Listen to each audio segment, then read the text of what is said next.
America 3 இடங்களில் இன்றைக்கி இறங்குற மாதிரி இருந்தது. ஒன்று அபு மூசா தளம், மற்றொன்று கார்க்கு, இன்னொன்று டிசானி. அமெரிக்கா ஏற்கனவே 48 மணி நேரத்திற்கு பின்பு தாக்குதல். Point number 1. பாயிண்ட் நம்பர் 2, 5 நாட்கள் சீஸ்ஃபயர். பாயிண்ட் நம்பர் 3, இப்பொழுது ஏப்ரல் 6ஆம் தேதி வரைக்கும் போர் நிறுத்தம். தரைப்படைக்கு 3500லேருந்து 10,000 பேர் அனுப்பப்பட்டு கொண்டிருக்கிறார்கள். இதெல்லாம் இப்போது அமெரிக்க அதிபர் டொனால்ட் ட்ரம்பினுடைய உச்சபட்ச இராணுவ படை தலைவர் பீட் ஹெர்ட்ஸ், அதே போன்று இஸ்ராயில் சமீர், இங்கே இருக்கக்கூடிய டேவிட் பர்னே, இவர்களுக்கு மோதல். சொல்ல கேட்டுத்தானே நாங்கள் போருக்கு போனோம் அப்படின்னு யாரு? Beat hertz. பீட் ஹெர்ட்ஸை மக்களுக்கு முன்னால் சாடுகிறார் அமெரிக்க அதிபர் டொனால்ட் ட்ரம்ப். அதனால போரை நிறுத்துங்கள் அப்படிங்கிற மாதிரி அவருக்கு பயங்கர அழுத்தம் வந்து நேற்று ஒரு அசிங்கமான வார்த்தையை சொல்லிவிட்டார் டொனால்ட் ட்ரம்ப். அந்த வார்த்தையை நீங்கள் என்னன்னு கேட்டால் நான் சொல்ல மாட்டேன். அது சொல்லவும் என்னால் முடியாது. யாரை பார்த்து சொல்கிறாரு? சவுதி அரேபிய மன்னர் முகமது பின் சல்மானை பார்த்து, நம்ம ஊர் மெட்ராஸில் பேசுவாங்கல்ல ஒரு லோக்கல் பாஷை, அந்த மாதிரி ஒரு வார்த்தையை பொது வெளியில் போட்டு உடைத்துட்டார். ஆங்கிலத்தில் அதை பீப் சவுண்ட் போட்டு தான் போடுறாங்க. லண்டனிலிருந்து அந்த செய்தி ரொம்ப தெளிவாக சொன்னது, வரும் காலத்தில் இஸ்ரேல் எப்போதும் ஆபத்து. ஏனென்றால் ஈரானிய படைகள் ஈராக்குக்குள் வந்து ஈராக்கிலிருந்து சிரியாவுக்கு வர போகிறாங்க. சிரியாவில் இருக்கக்கூடிய ஆட்சியார் HT சென்ச்சுரி ஹயாத்து தஹ்ரீக் அல்-ஷாம் அபு அல்-சார் என்ற அபு முகமது அல்-கொலானி தான். அவர் ஹி வாஸ் அப்பாயிண்டட் பை துருக்கி அமெரிக்க கோலிஷனில் இருந்தார். அவர் சுன்னா முஸ்லீம் சேர்ந்த சவுதி ஆதரவாளர். அவரை தூக்கிவிட்டு அவருடைய இடத்தில் ஈரானுக்கு ஆதரவான ஒருத்தர் வந்துடுவார். ஏற்கனவே பசருல் ஆசாத் இருந்தார், அவர் போய்விட்டார். அப்படி வருகின்ற போது 3 தேசங்களும் ஒரே தரப்படையாக வந்துடும். ஒன்று லெபனான், அது ஹிஸ்புல்லா, அதனை அடுத்து சிரியா, அதனை அடுத்து ஈராக்கு, அதனை அடுத்து ஈரான். எல்லா படைகளும் இப்படி கோலான் குண்டுகளிலிருந்து இஸ்ரேலுக்குள்ளே வந்தால் இஸ்ரேல் என்னத்துக்கும் அதுக்கான வாய்ப்பு உண்டு. அதுதான் அவர்களின் நீண்ட கால திட்டம். தரைவழி தாக்குதலுக்கு உள்ளே போனால் எலும்பு மிஞ்சாது.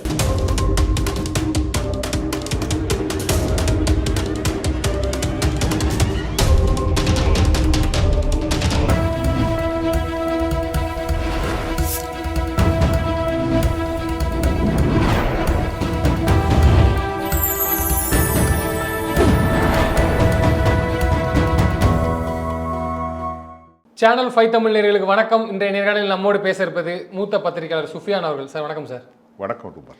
சார், தொடர்ச்சியாக இஸ்ரேல் அமெரிக்க ஈரான் போரை நம்ம பார்த்துட்டு வரோம். அந்த வகையில் தற்போதைய கள சூழ்நிலை என்ன சார்? போர் கிட்டத்தட்ட முடிவாகிற மாதிரி இருக்குது, அது உண்மையா? முதல்ல அதாவது இந்த போரில் இப்போ சற்று முன்னர் ஒரு 15-6 மணி நேரத்துக்கு முன்னாடின்னு வைங்களேன், வந்த செய்தி என்னென்னா, அமெரிக்காவில் எக்ஸ்பர்ட்ஸ் ஒரு சஜஷன் கொடுத்துட்டாங்க. Final report.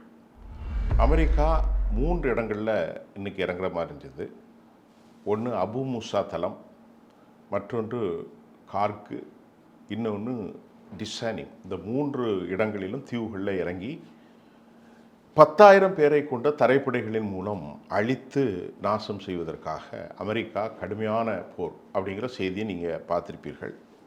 அமெரிக்காவில் இருக்க இராணுவ ஆய்வாளர்கள், அமெரிக்க தலைவர்கள் எல்லாரும் சொல்லி டொனால்ட் ட்ரம்புக்கு நல்ல புத்தி சொல்லி, சாத்தியமே இல்லாத ஒரு விஷயத்தை நீங்கள் செய்கிறதுனால நம்முடைய உயிர்களும் பாதிக்கப்பட்டு பெரும் தோல்வியும் சந்திக்க வேண்டியிருக்கும் அப்படின்னு ஃபைனலாக அமெரிக்கா இறங்கும் திட்டத்தை தற்போது ஒத்தி வைத்து விட்டது என்பது தான். ஒத்தி தான் வச்சுருக்காங்க. அப்போ கன்ஃபார்மாக தரைவழி தாக்குதல்ங்கிறது உண்டு. சரி, இல்லை கேட்குறேன், நீங்கள் சொல்ல வரேன். நீங்கள் இப்படி கேட்டால் தானே சொல்ல முடியும். கரெக்ட். இப்போ எப்படின்னா ரூபன், அமெரிக்காவுக்கு எல்லா விதமான நவீன யுக்தியையும் அமெரிக்கா பயன்படுத்தி விட்டார்கள். 18,000, 23,000, 15,000 முனைகளில் அவர்கள் குண்டுகளை வீசியிருக்கிறார்கள். F-Series flight, F-35, F-16 Raptor, இந்த மாதிரி பல F-18 AW ஹாக்கின்ஸ் எல்லாமே போட்டாச்சு.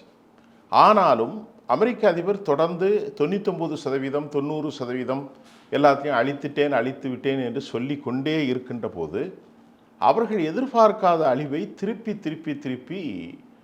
தாக்கி கொண்டிருக்கிறார்கள். யார்? ஈரான். ஈரானுடைய தாக்குதல்களை மட்டுப்படுத்த முடியாமல் ஐநா சபையில் போய் முறையிடக்கூடுறார் பெஞ்சமின் நெத்தானியாகு. எங்களை எப்படியாவது காப்பாற்றுங்கள். அதாவது கிளஸ்டர் குண்டுகளை போடுகிறார்கள். உலக சமூகத்திற்கு மாறான ஒரு நிலையை அவர்கள் மேம்படுத்துகிறார்கள். இதை உடனடியாக தடுத்தே ஆக வேண்டும் என்றெல்லாம். ஐநா கொடுத்த ரிப்ளை இதுக்கு என்ன சார்? ஐநாவா? ஐநா வழக்கம் போல் மௌனம். இல்லை, அங்கே இருக்கவங்க இப்போ பல பேர் சொன்னாங்களா, நீங்கள் பண்ணால் மட்டும் நியாயமாயிருமா அப்படின்லாம் விவாதம் நடந்துச்சுன்னு கேள்விப்பட்டேன். காசாவில் பச்சிலம் குழந்தைகளே கொண்டார்கள். 82,000 பேர், 2 லட்சம் பேரை மௌனி ஆக்கினார்கள். 85% வீடுகளை காலி செய்தார்கள். அப்போ இதெல்லாம் சொன்னார்கள், நீங்கள் இப்படி செய்யக்கூடாது, இதெல்லாம் தவறு, பிள்ளைகளை எல்லாம் கொலை செய்வது மிக மகா தவறு. அதை கேட்பதற்கு நாதியத்தம் இல்லை. அரபுகளும் அமைதியாக இருந்தார்கள். இவர்கள் இஷ்டத்திற்கு குண்டுகளை போட்டார்கள். எனக்கு என்ன ஒரு ஆச்சரியம் என்றால், இவ்வளவு ஒரு குறுகிய காலத்தில் அரபுகளும் வலிமையிழந்து போய்விட்டார்கள். அரபு நாடுகளில் அதை நான் பேசும்போது சொல்கிறேன். இப்படிப்பட்ட ஒரு சூழ்நிலையில் இன்றைக்கு வெளியான செய்தி, அமெரிக்கா ஏற்கனவே 48 மணி நேரத்திற்கு பின்பு தாக்குதல். Point number 1. பாயிண்ட் நம்பர் 2, 5 நாட்கள் சீஸ்ஃபயர். பாயிண்ட் நம்பர் 3, இப்பொழுது ஏப்ரல் 6ஆம் தேதி வரைக்கும் போர் நிறுத்தம். தரைப்படைக்கு 3500லேருந்து 10,000 பேர் அனுப்பப்பட்டிருக்கிறார்கள், அனுப்பப்பட்டு கொண்டிருக்கிறார்கள். இதெல்லாம் நீங்கள் கொஞ்சம் கவனமாக யோசியுங்கள். நம்முடைய நேயர்களுக்கு நிறைய பேசிக்கிட்டு இருக்கோம், டெக்னிக்கலாகவும் பேசுகிறோம், நம்முடைய செய்திகளையும் கொடுக்குறோம். இப்போது அமெரிக்காவினுடைய அவர்கள் இப்பொழுது என்ன யுக்தியை கையாண்டிருக்காங்க அப்படின்னு பார்த்தா, கண்ணுக்கு கண் பல்லுக்கு பல். நீ கண்ணை குத்தினால் நான் உன் கண்ணை குத்துவேன், நீ பல்லை கெடுத்தால் நான் உன் பல்லை உடைப்பேன். இரத்தத்துக்கு இரத்தம், கண்ணுக்கு கண். சரி, இப்போது அமெரிக்க அதிபர் டொனால்ட் ட்ரம்பினுடைய உச்சபட்ச இராணுவ படைத்தலைவர் பீட் ஹெர்ட்ஸ், அதே போன்று இஸ்ராயில் சமீர், இங்கே இருக்கக்கூடிய டேவிட் பர்னே, இவர்களுக்கு மோதல். உன் சொல்ல கேட்டுத்தானே நாங்கள் போருக்கு போனோம் அப்படின்னு யார்? Beat hertz. பீட் ஹெர்ட்ஸை மக்களுக்கு முன்னால் சாடுகிறார் அமெரிக்க அதிபர் டொனால்ட் ட்ரம்ப். நீ தவறான செய்தியை சொல்லிட்ட அப்படின்னு சொல்கிறார். அது மட்டும் இல்லாமல், இரண்டாவது, இங்கே இருக்கக்கூடிய டொனால்ட் ட்ரம்ப் என்ன சொல்கிறார்? டேவிட் பர்னே சொன்னார், அவர் தான் மொசாத்தினுடைய தலைவர். அவர் சொன்னார், நாங்கள் போய் கொமெனியை கொலை செய்து விடுவோம், அலிலாரிஜானி இன்னும் தலைவர்களை கொலை செய்தால் மக்களிடத்தில் பெரிய போராட்டம் வந்து எல்லாரும் வீதிக்கு வருவார்கள், நாட்டை நாம் பிடித்து விடலாம் என்று சொன்னார்கள். ஒரு மாதத்திற்கு மேல் 30 நாள், கடந்த பிப்ரவரி 28ஆம் தேதி தாக்குதல், இன்றைக்கு 30ஆம் தேதி மார்ச் 30, 32 நாட்கள் தாண்ட போகிறது. 32 நாட்களுக்கு பிறகும் அமெரிக்காவுடைய ரேப்டர் விமானங்கள், ஸ்டெல்த் விமானங்கள், அமெரிக்காவினுடைய B-2 பாம்பர் GBU, அமெரிக்காவுடைய ஆப்ரஹாம் லிங்கன், ஜெரால்ட் ஆர்ஃபோர்ட், அமெரிக்காவுடைய ஹரி ட்ரூமன், அமெரிக்காவுடைய WS புஷ், அமெரிக்காவினுடைய எல்லா விதமான வந்தும் ஒன்றும் அவர்களை செய்ய முடியவில்லை. அவர்கள் அறிவித்திருக்கிறார்கள், ஈரான் 20,000த்திற்கு மேற்பட்ட மக்கள் படுகாயம் அடைந்திருக்கிறார்கள், 3,200 பேர் இறந்து போயிருக்கிறார்கள், 600க்கும் மேற்பட்ட பாடசாலைகள் தகர்க்கப்பட்டிருக்கிறது, 100கணக்கில் மருத்துவமனை உடைத்திருக்கிறார்கள். சரி, இப்போ இவர்கள் போட்ட 18,000 குண்டுகள் என்ன ஆனது? அல்லது 14,000 குண்டுகள் என்ன ஆனது? 25,000 குண்டுகள் என்ன ஆனது? என்ன ஆனது என்பதை இப்பொழுது செய்தி வந்திருக்கிறது. எப்பொழுது? இப்பொழுது செய்தி வந்திருக்கிறது. எந்த தொலைக்காட்சியிலும் வராத செய்தியை சேனல் 5க்கு நான் முதலே உங்களுக்கு தருகிறேன். ஹிந்துஸ்தான் டைம்ஸில் வந்த வெளியான செய்தி, ரொம்ப முக்கியமான செய்தி, போய் பார்த்து கொள்ளலாம். என்னவென்றால், அமெரிக்கா தாக்கியது என்னவோ உண்மைதான், இஸ்ரேல் தாக்கியது என்னவோ உண்மைதான். அந்த தாக்குதல்கள் முழுமையாக அது உண்மையான நிலைகளில் அவர்கள் தாக்கவில்லை. அப்படி என்றால் ரேடார் சிஸ்டம், அப்படி என்றால் மேலிருந்து சேட்டலைட் என்ன ஆனது? அதனுடைய படங்கள் என்ன ஆனது? இராணுவ தரங்களை தானே தாக்கியிருக்கிறார்கள் என்ற கேள்விக்கு பதில் என்னவென்றால், அந்த நாடு என்பது ஒரு சிறிய பிரதேசம் அல்ல, 22,250 சதுர கிலோமீட்டர்களை அல்ல, மலைகளும் மலை சார்ந்த பகுதியும் காடுகளும் தரைகளும் கடல்களும் பாலைவனங்களும் நிறைந்த ஒரு நாடு.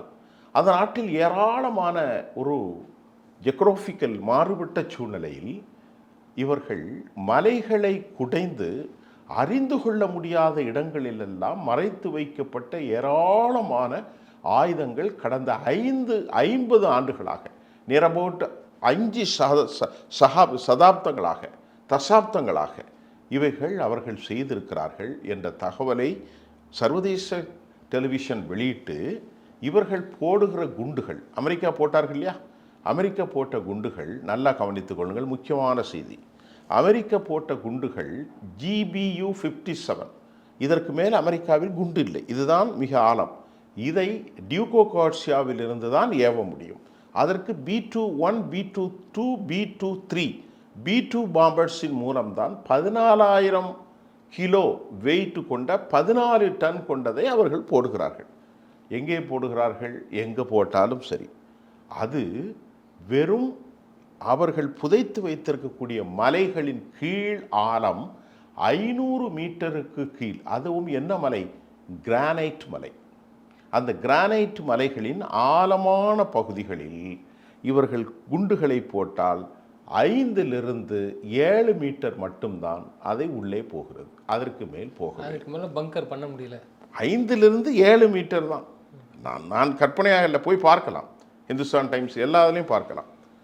5 to 7 மீட்டர் மட்டும்தான் இந்த GBU-57 உள்ளே போகிறது. ஆனால் இவர்கள் கீழே இருப்பது 500 மீட்டர் இல்லை, 470 மீட்டருக்கு மேல் அப்படின்னு தகவல் வந்துவிட்டது.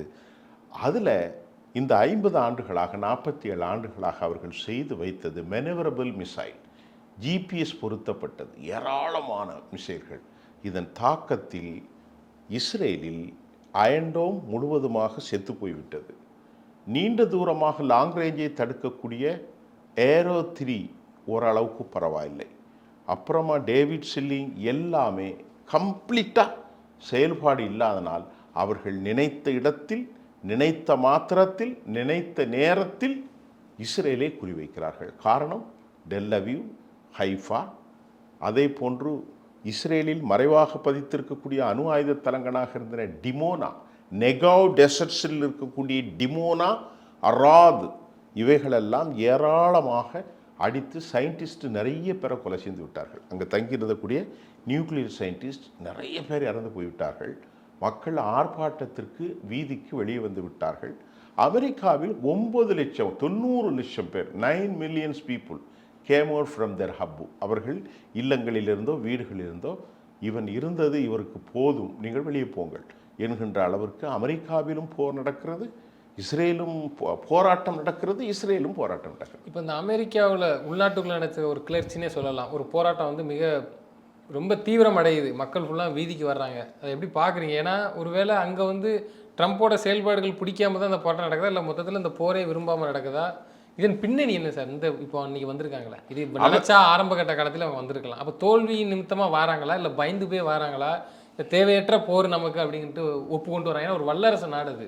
அமெரிக்காவினுடைய மக்கள் அறிவாளிகள். அவர்கள் என்னவென்றால், இந்த போரை அமெரிக்க மக்களை தவிர்த்து அமெரிக்காவில் டொனால்ட் ட்ரம்பினுடைய ஆலோசகர்கள், நேற்றைக்கு பார்த்தால் டொனால்ட் ட்ரம்பினுடைய பொலிட்டீஷியன், அதாவது பொலிட்டிகோ என்ற ஒரு மேகசின்ஸ் ஒரு செய்தியை வெளியிட்டிருக்கிறது. அதில் நோட்டே ஸ்வான்சனுடைய கட்டுரையை படிக்கிறேன். அந்த பொலிட்டிகோ என்ன சொல்கிறேன்னா, அமெரிக்கா இது ஒரு தேவையில்லாத விவகாரத்தில் சிக்கப்பட்டு கொண்டு விட்டது.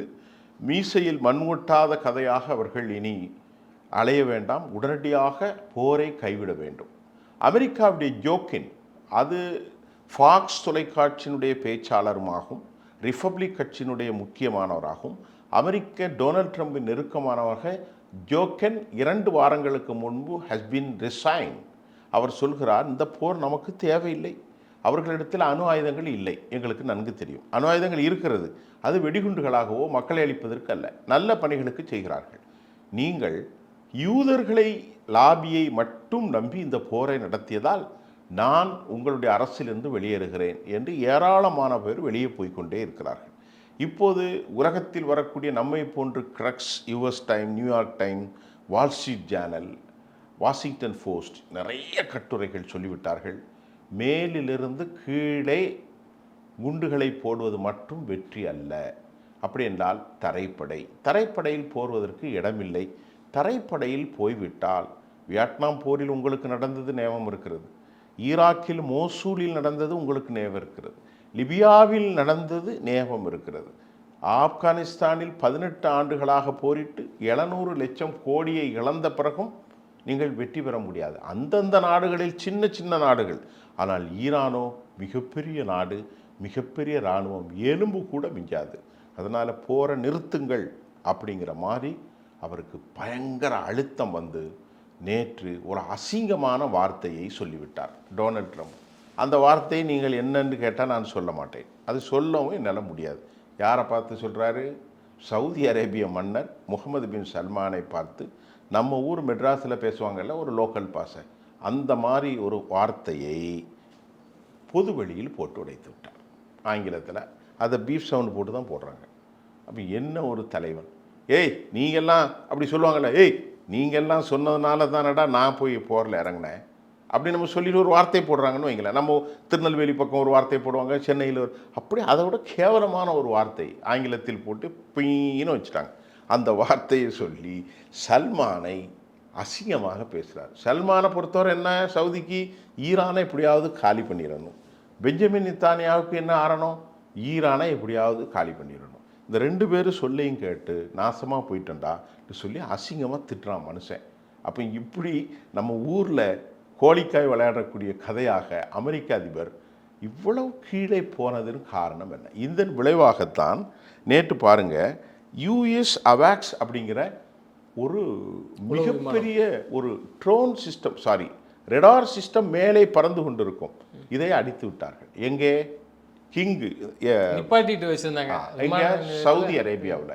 அதனுடைய அது என்ன தெரியுமா? 710-320 போயிங் விமானத்தினுடைய மறுஉருவாக்கம் செய்யப்பட்டது. மொத்தமே 16 விமானங்கள் தான் இருக்கிறது. அது ரொம்ப காஸ்ட்லி, 300 மில்லியன், 270லேருந்து 300 மில்லியன் செலவாகிறது. அதிலிருந்து 250 மைல் அப்பால் வரக்கூட ஒரு சின்ன கருவியை கண்டுபிடித்து சொல்லும், இது நம்முடைய விமானமா அல்லது ஃப்ரெண்ட்லி விமானமா அல்லது ஹொஸ்டிலிட்டி எதிரிகளுடைய விமானமா என்பதை ப்ரிசிசிவாக அது கண்டுபிடிக்கிற. அதை சவுதி அரேபியாவினுடைய கிங் அந்த ஏர்போர்ட்டில் அழித்து துவம்சம் செய்தது. அது மட்டும் இல்லை, ஜோர்டானில் 30க்கும் மேற்பட்ட அமெரிக்காவின் விலை உயர்ந்த எஃப் சீரியஸ் விமானங்கள் காலி செய்து விட்டார்கள். அல் உதீது தளத்தில் 9000 கோடி இந்திய பணத்துக்கு பெருமான உள்ளதை காலி செய்து விட்டார்கள். ஆப்ரஹாம் லிங்கன் ஓடி போய்விட்டது, ஓமனுக்கு அங்கிட்டு எங்கேயோ போயிட்டு. ஜெரால்டு ஆர்ஃபோர்டு பற்றி எரிந்து மிசைலில் ஓடிவிட்டது, எந்த விமானங்களும் இல்லை. அப்படி என்றால் அப்புறம் MQ-9 ஒரு ஃப்ளைட்டுடைய விலை 300 உளவு பார்க்கிறது, அதில் 11 காலி. அப்புறம் F-15, F-16, F-18 எல்லாம் F-35 வரைக்கும் கீழே உளுந்து போயிட்டு. ஒட்டுமொத்தமாக அமெரிக்கா 13 தளங்களிலும் அவர்களின் சேத விவகாரம் மட்டும் 300 லட்சம் கோடி அரபு நாடுகளில்.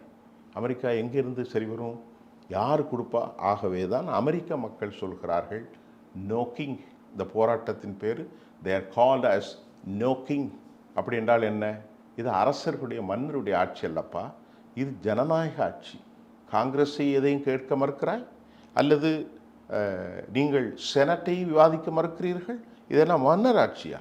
இது ஜனநாயக ஆட்சி.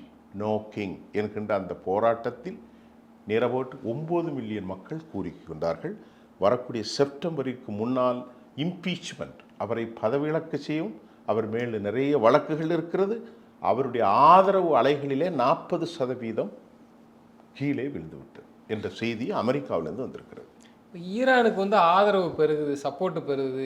ஏமன்லேருந்து ஹூத்தி படையெல்லாம் இப்போ அவங்களும் தாக்க ஆரம்பிச்சிட்டாங்க. இஸ்ரேலை துவம்சம் பண்ணுறாங்க. ஒரு பக்கம் ஹெஸ்புல்லா நாங்கள் முழுமையாக அழிச்சிட்டோங்கிறாங்க. அந்த பக்கம் இவங்க அடிக்க, ஈரான்லேருந்து இவங்க அடிக்க மும்முனை தாக்குதல் இருக்குது சார். அது அதாவது இந்த போரில் ஒரு சின்ன குழந்தைகள் கூட அவர்களை ஜெயிக்க முடியாது என்பது தெரியும். அவர்கள் ஒரு தனியான ஆள் அல்ல. அமெரிக்கா அமெரிக்கா இப்போது இழந்தது என்ன? அமெரிக்கா தோற்பதெல்லாம் இந்தியா ரசித்து கொண்டு தான் இருக்கிறது. உலக நாடுகள் எல்லாருமே ரசிக்கிறார்கள். ஆனால் அமெரிக்காவிடம் சொல்கிறார்கள், ஐயோ நாங்கள் உங்களுக்கு கூட தான் இருக்கிறோம், வி பி வித் யூ, நாங்கள் உங்களோடு தான் இருக்கிறேன். ஆனால் அந்த அளவிற்கு அமெரிக்கா அதிகாரம் செய்தது. நீங்கள் பாருங்கள், இன்வின்சிபிள் ஃபோர்ஸ் என்று ஒரு சொல்வார்கள் ஆங்கிலத்தில். இவர்களை யாருமே வெல்ல முடியாத யூதர்களை, அமெரிக்கர்களை யாரும் வெல்ல முடியாத. ஒரு பொத்தானை அழுத்தினால் உலகம் காலி. சரி, நீங்கள் மில்லியன் கணக்கில் மேலிருந்து குண்டு போட ஆரம்பித்தீர்கள். ஆனால் அவர்கள் ஒன்றுமே இல்லையே. நீங்கள் 30 கோடிக்கு செய்கிற அந்த மிசைலை அவர்கள் என்ன செய்தார்கள்? வெறும் $20,000 பெருமானம் உள்ள ஒரு தற்கொலை ஷாஹின் தற்கொலை ட்ரோன்களின் மூலம் அளித்தார்கள். நீங்கள் விட்டுக்கொண்டே இருந்தீர்கள். அவர்களுடைய 20,000 பெருமானம் உள்ள டாலர் பெருமானம் உள்ள ஒரு மிசைலை தடுப்பதற்கு அது 35,000 நீங்கள் 30 கோடி செலவு பண்ண வேண்டியிருந்தது. அதன் விளைவாக என்னென்ன 850 டொமோஹாக் ஏவுகணைகள் காலி. 850 டொமோஹாக் ஏவுகணைகள் காலி. அது 8 வருஷம் செஞ்சுருக்கிறாங்க அமெரிக்காக்காரங்க. அது சாதாரணமான ஏவுகணைகள் இல்லை. ஒரு ஏவுகணையினுடைய ஒரு நேரம் வீசினா 2 மில்லியன் காலியாயிரும். 1 மில்லியன் என்பது $10 லட்சம், $20 லட்சம் ஒரே ஒரு மில்லியனுக்கு மட்டும். 750 நீங்கள் செஞ்சுருக்கீங்க. அவங்க உங்களை விட துல்லியமாக எல்லாரும் அதான் ஆச்சரியம். எல்லார்ட்டையும் ஏவுகணை இருக்குது. அது எப்படி அவனுடைய ஏவுகணை மட்டும் இவ்வளோ பெருசாக இருக்குது? ஈரான்கிட்ட கொர்ரம் ஷோர் 1 2 3 4, அதே மாதிரி அல் ஃபத்தா 1 2, அதே மாதிரி கெய்பர் ஷகான், அதே மாதிரி கதர், அதே மாதிரி கஹர், அதே மாதிரி ஷஹாப் 1 2, இப்படி எல்லாமே மேனவரபிள். சிஜில்னு ஒன்று வெளியிட்டாங்க. அரபில் சிஜிலுக்கு பேர் எரிகற்கள். அதனுடைய ஒட்டுமொத்த வேகம் எவ்வளோ தெரியுமா? 17,000 km/h. சுற்றுப்பாதையிலேருந்து பிரிகின்ற போது 9,800. அது எப்படின்னா டான்சிங் விஷயம். நான் ஏற்கனவே பேசியிருக்கிறேன். இலக்கை துல்லியமாக தாக்கும். இதை தடுக்க முடியாமல் அமெரிக்காவுடைய தாட் சிஸ்டம், அமெரிக்காவுடைய டெர்மினல் ஹை ஆட்டிடியூட் தாட் சிஸ்டம், அப்புறம் அமெரிக்காவுடைய Patriot, iron dome, iron beam, David sling எல்லாம் பிளாப் காலி. இவருக்கு மேலே ஆர்டர் கொடுத்து அமெரிக்காவுடைய தவறுனால என்னாச்சு? அமெரிக்கா கடன் அதிகரித்து விட்டது. நட்டன்ற ரோட்டில் இவர்களை கொண்டு விட்டு விட்டீர்கள்.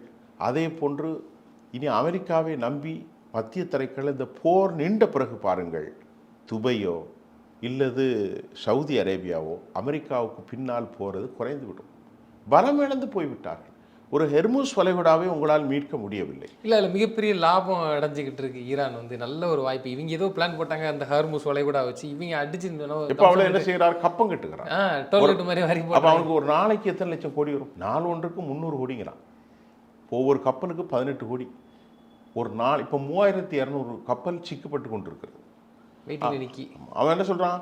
இப்போ பாருங்கள், லண்டன், ஜெர்மனி, இங்கிலாந்து, அப்புறமா ஸ்பெயின், இத்தாலி, மெலோனி, அப்புறமா சுவிட்சர்லாந்து, எல்லா நாடுகளுமே அமெரிக்கா கூட சேர மாட்டேட்டாங்க. நேற்று மாலை வந்த செய்தி கியாமர் சொல்லிட்டார், எங்களை யாரும் ஃபோர்ஸபிளாக இங்கிலாந்து பிரசிடென்ட், யூகேயுடைய பிரதமர், எங்களை அமெரிக்காலாம் போருக்கு இழுக்க முடியாது, நாங்கள் வரமாட்டோம், எங்களுடைய தேசிய நலன் மட்டும்தான் முக்கியம். அதே மாதிரி ஜெர்மன் என்ன சொல்லிட்டு, முட்டாள்தனமான நடவடிக்கை, illegitimate activities to be conducted by US president, அவர் ஒரு சட்டவிரோதமான நடவடிக்கை மேற்கொள்கிறார், நாங்கள் போக மாட்டோம். அதே போன்று மெலோனி, இத்தாலி, அதே போன்று ஸ்பெயின், எல்லா நாடுகளும், இமானுவேல் மேக்ரான், பிரான்ஸ், அப்புறம் சுவிட்சர்லாந்து, டென்மார்க், எல்லா நாடும் போலந்து எல்லாருமே சொல்லிட்டாங்க, நாங்கள் அமெரிக்காவுக்கு போக மாட்டோம், அமெரிக்காவோடு போக மாட்டோம், அப்படி தான் சொல்லியிருக்கிறாங்க. இப்போ அமெரிக்கா மிகப்பெரிய பொருளாதார நெருக்கடியிலும் தோல்வியின் உச்சபட்சத்திலும் அவமானகரமான ஒரு தேசமாக மாறி இருக்கு. ஆனால் இந்த பக்கம் பொருளாதார நெருக்கடியும் இல்லை, போர் சூழல்லையும் அவ்வளோ வருமானத்தையும் ஈட்டக்கூடிய ஒரு நல்ல ஒரு ஆப்பர்ச்சுனிட்டியாக பார்க்கப்படுதுன்னு எடுத்துக்கலாமா? ஏன்னா ஏவுகணையும் குறைஞ்ச பாடில் அடித்து நவுட்டிக்கிட்டே இருக்கிறாங்க, ப்ளஸ் வருமானமும் நீங்கள் சொன்ன இந்த கப்பம் கட்டுறது பெரிய சிக்கலில் மாட்டியிருக்காங்க. இது ஒரு பெரிய ப்ளஸ்ஸாக தானே சார் பார்க்குறாங்க? இப்பொழுது போர்லையும் நல்ல ஒரு சௌகரியமாக இருக்குது ஈரான். அவர்களுக்கு இப்போ என்னென்னா, இப்போ அயத்துல்லா காமெனி வயசு 86, அவர் இருந்தால் இன்னொரு 500 வருஷமாக இருக்க போகிறாரு. 2 வருஷம் இருப்பார், 1 வருஷம் இருப்பார், இறந்து போயிடுவார். அவரை கொலை செய்து, அவர் கூட இருந்தவர்களெல்லாம் கொலை செய்து நீங்கள் என்ன லாபத்தை அடைந்தீர்கள்? ஒரு சண்டியரை வெட்டிட்டால் 10 ரவுடி வர்றான். ஒரு குடும்பத்தில் ஒருத்தனை போனால் அந்த குடும்பம் அழிந்து போய்விடாது. நம்ம அப்படி பார்த்தா மரணங்களால் நடந்த வீடுகளெல்லாம் அழிந்து போயிருக்கிறோம். 5-10 பிள்ளைகளை, கடவுளுடைய செட்டப்பே அப்படி தான். ஒரு 10 பிள்ளைகள் இறந்து போயிட்டாலும் அந்த குடும்பத்தில் தாய் தந்தை இருந்தாலும் அந்த குழந்தைகள் தத்தளித்து அப்படியே வந்து பெரிய ஆளாயிருப்பாங்க. நீங்கள் பல பேர் பார்க்கலாம். அது தவறான யோசனை. பெஞ்சமின் நெத்தன்யாவுக்கு போர் செஞ்சு தான் ஆக வேண்டும். யூதர்கள் என்ன நினைக்கிறார்கள்? யூத மக்களே போராட ஆரம்பித்து விட்டார்கள். யூதர்கள் என்ன நினைத்தார்கள்? அடே நாம் பல யூதர்கள் நினைத்தார்கள் இவன் இருப்பது ஆபத்து, இவனை காலி செய்து விட வேண்டும் ஈரானை. ஆனால் என்ன நடக்குமோ என்ற அளவில் தான் திடீரென்று ஒரு சனிக்கிழமை காலை 7:30 மணிக்கு தாக்குதலை நடத்தி ஆயத்துல்லா காமெனி உட்பட 48 பேர் கொல்லப்பட்டு விட்டார்கள். இப்போது நீங்கள் கேட்ட ஹவுதியை பற்றி ஒரு கேள்வின்னு கேட்டீர்கள். அதற்கு நான் பதிலை வந்து விடுகிறேன்.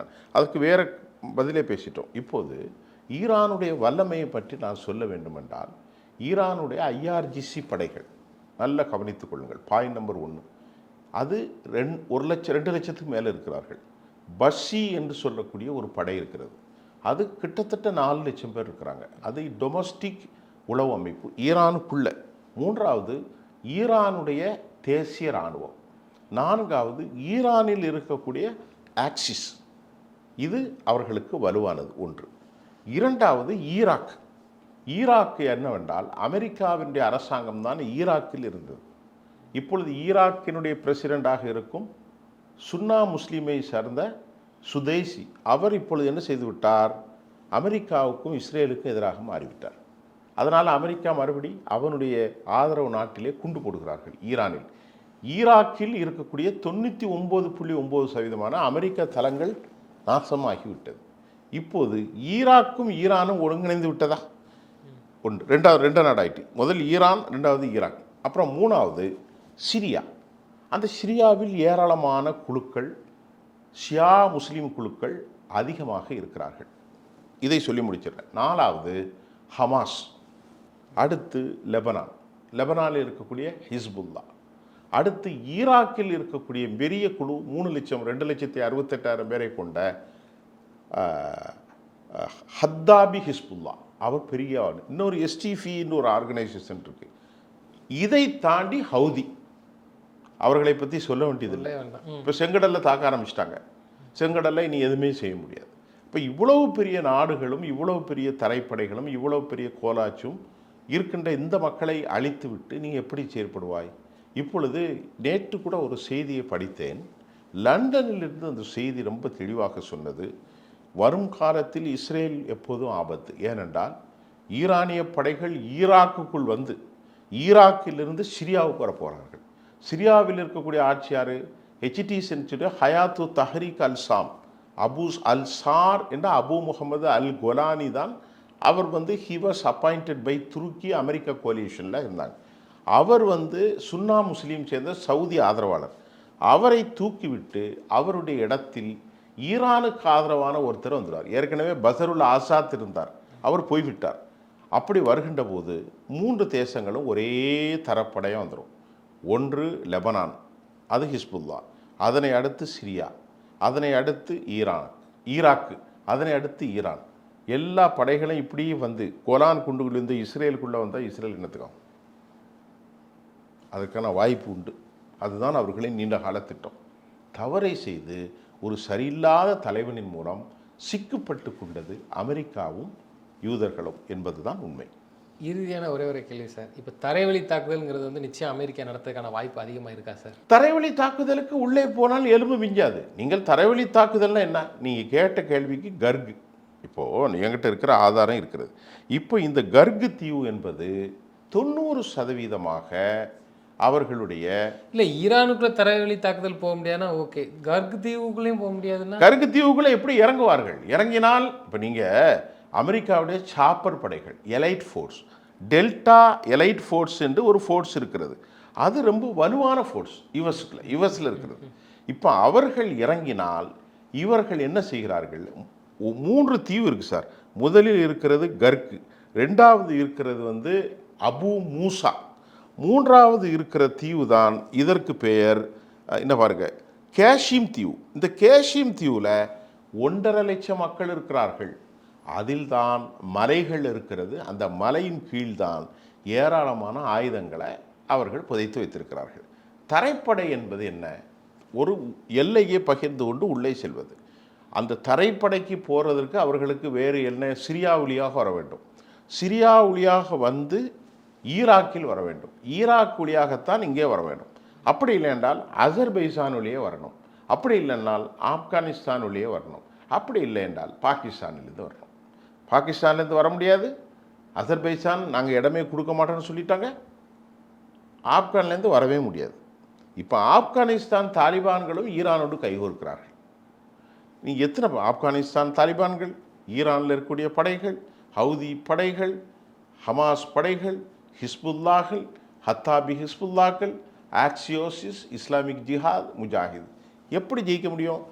கருக்கு தீவில் இறங்க போகிறாங்க. கருக்கு தீவில் இறங்கினா 10 லட்சம் அடியிலேருந்து குனிக்க முடியும். கீழே வரும். கீழே வரும்போது அவன் மிசைல் அடிக்கிறான், தற்கொலை ட்ரோன் அடிக்கிறான். அவ்வளோ பேரும் காலி ஆயிடுவாங்களா?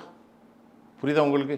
அவர் என்ன கராத்தே பெல்ட்டு வாங்கினாலும் மேலேருந்து மிசைலை போடுகின்ற போது குறைந்த ரொம்ப லோ ரேஞ்சஸ் மிசைல்ஸ் இருக்குது, 150 கிலோமீட்டர் 200 கிலோமீட்டர், அதை வைத்து அடித்து விட்டால் கீழே வரும்போதே சாப்பரை க்ளோஸ் பண்ணிடுவாங்க. நிற்காது, கீழே இறங்கணும்ல, இறங்கும் போதே அடிச்சிடுவாங்க. அடி அடி அடி அடின்னு அடிச்சிடுவாங்க. இதெல்லாம் இராணுவம் சொல்லியிருக்கு. இது சாத்தியம் இல்லை. நீ கருக்கு தீவுலேயும் வர முடியாது, ஈராக்கிலேருந்து வர முடியாது, அசர்பைஜான்லேருந்து வர முடியாது, ஆப்கானிலேருந்து வர முடியாது, பாகிஸ்தான்லேருந்து வர முடியாது, விமானங்களின் மூலமும் இறங்க முடியாது. நீ எப்படி ஜெயிப்ப? இப்போ கடைசியாக ஜெயிச்சது தான். இதை புரிந்து புத்தி சொல்லியிருக்கிறாங்க. யாருக்கு?